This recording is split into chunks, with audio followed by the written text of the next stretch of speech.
Il était une fois, dans un petit village niché au cœur des montagnes françaises, un jeune garçon nommé Antoine. Antoine vivait avec sa grand-mère, Madame Dubois, dans une charmante maison en pierre près de la forêt. La grand-mère était une femme sage, pleine d'histoire et de sagesse, qu'elle partageait toujours avec son petit-fils. Un jour d'été, Antoine se promenait dans la forêt, admirant les arbres majestueux et les chants des oiseaux. Il aimait particulièrement les histoires que sa grand-mère lui racontait sur la magie de la forêt.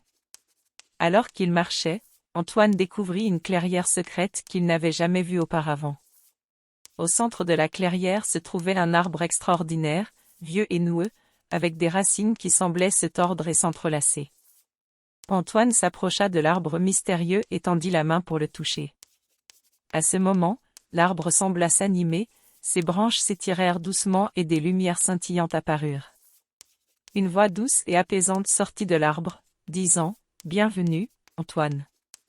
Je suis l'arbre de la sagesse, gardien de la forêt. J'ai attendu longtemps que quelqu'un comme toi vienne me trouver. » Antoine était émerveillé. Il demanda à l'arbre de la sagesse de lui enseigner ses secrets, de lui donner la sagesse et la connaissance pour devenir un homme meilleur.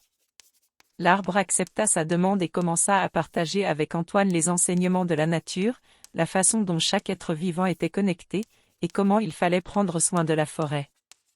Pendant des mois, Antoine visita régulièrement l'arbre de la sagesse.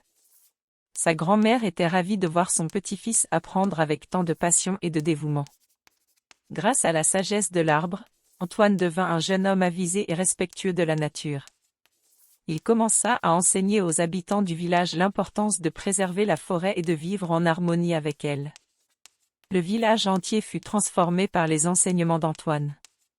Les habitants commencèrent à protéger la forêt, à planter des arbres et à prendre soin de la nature qui les entourait. Les saisons étaient plus abondantes, les rivières plus propres, et la beauté de la forêt s'épanouit encore davantage. Antoine était devenu une source d'inspiration pour tous. Il avait réalisé son rêve de devenir un homme meilleur grâce à la sagesse de l'arbre de la sagesse. Il avait compris que la véritable magie résidait dans la préservation de la nature et dans le partage de la sagesse avec les autres. Et ainsi, la petite clairière secrète était devenue un lieu de sagesse et d'inspiration pour tous, grâce à Antoine, le gardien de la forêt, et à l'arbre de la sagesse. La forêt et le village prospérèrent ensemble, unis dans l'amour et le respect de la nature.